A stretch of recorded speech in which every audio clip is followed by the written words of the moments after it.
दुर्लभ क्या है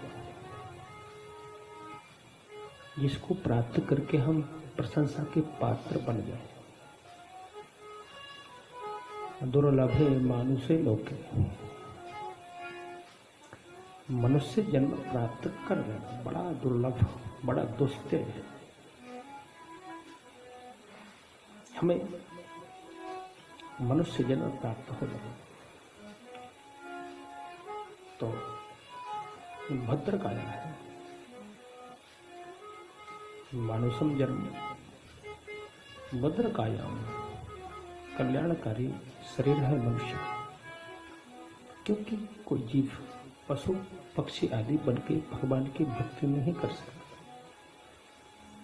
वो चाहे कि भगवान की आराधना में कर लो तो वो नहीं कर पाता, क्योंकि हित अनहित तक ही सीमित रहते हैं पशु और पक्षी। और मनुष्य का जो शरीर है वो ज्ञान और गुण का निधान है। इसलिए उपासना यदि होते हैं तो मनुष्य शरीर से,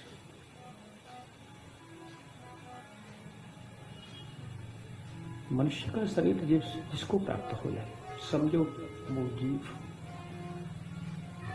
प्राप्त करता होगा, धन्य धन्य होगा। लेकिन इतना ही नहीं कि मनुष्य बल्कि फिर उसको कुछ न करना पड़े। जैसे माता पिता के संयोग से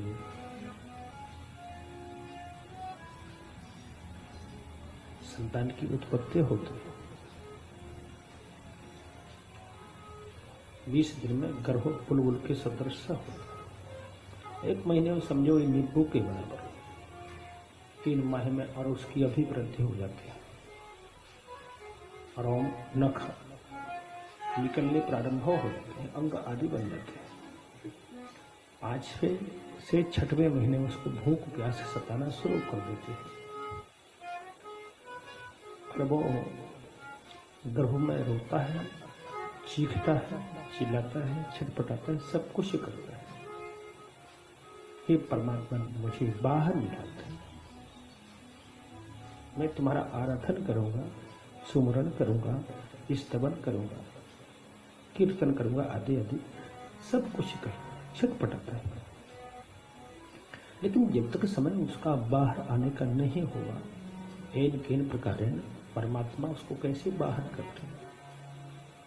समय अवधि जब तक रहती है वो कलाप प्रलाप करता रहता है, भगवान को याद करता है। जैसे ही समय अवधि पूर्ण होते हैं तो प्रसव रूपी वायु उसको बाहर निकाल देती है। गर्भ में जब तक रहा भगवान की स्तुति की, गर्भ की निंदा की, बुराई की। क्यों भी गर्भ की जीवनी बुराई क्यों की? जबकि जो भी जन्म लेता है तो गर्भ से होकर ही आता है। तो इसलिए कि गर्भवास समम दुखम न भूतो न भविष्यति, गर्भ के समान दुख न तो कभी हुआ न कभी हो सकता। जीव गर्भ से बाहर आया तो कहा कि अब तो शांति मिलेगी, बाहर आ गया अब तो उसको शांति है। बोले नहीं, बाहर भी शांति नहीं। बोले क्यों? कि जीव जैसे ही बाहर आया, आकाशात पतिते तोयम, भूमि परे भा ढावर पानी। जैसे जल की बूंद आकाश से जब आते हैं, जब स्वच्छ और नीचे आकर के धूल में मिलकर के धूसर हो जाती है, जिमी जीव ही माया लपटानी, उसी प्रकार से जीव का जन्म होता है। माया उसको करस लेती है और माया के बंधनों में वो जकड़ जाता है। जब तक छोटा रहता है, कोई बोध नहीं, भूख लगी तो रोना शुरू कर दिया। क्योंकि बाला नाम रोदनम बना, विप्राणाम च बलम विद्या। ब्राह्मणों का बल क्या है? वेद पाठ, विद्या ही ब्राह्मणों का बल है। विप्राणाम बलम विद्या, विप्राणाम च बलम विद्या, अराज्ञानाम सैन्यम बलम, वैश्यानाम च बलम द्रव्यम, बालानाम रोदनम बलम। बस भूख जब लगते है तो रोना प्रारंभ कर देता है, और पेट जब भर गया तो मुस्कुराना शुरू कर देता है। कभी कोई दुख होता है तो समझ भी नहीं पाते कि आखिर बालक को क्या हो रहा है। थोड़ा और बड़ा होता है, पुस्तकों से प्रेम करने लग जाता है,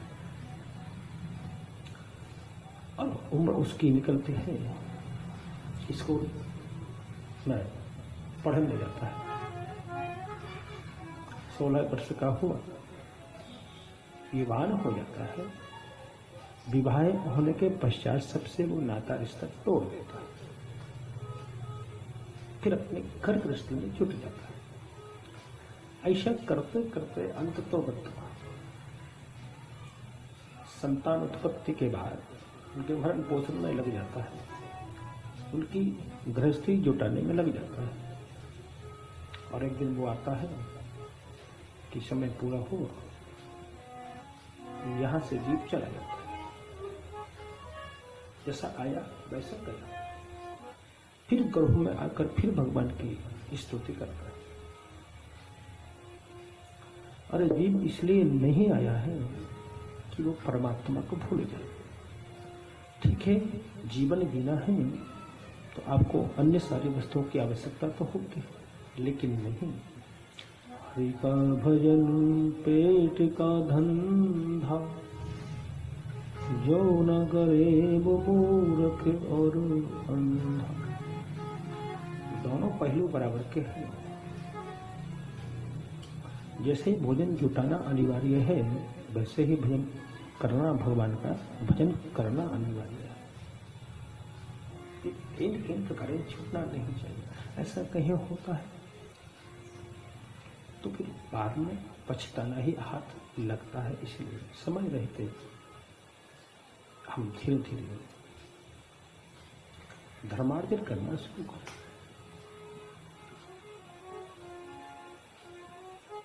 इसलिए गाया है वेदों में कि मानुष जन्म मोक्ष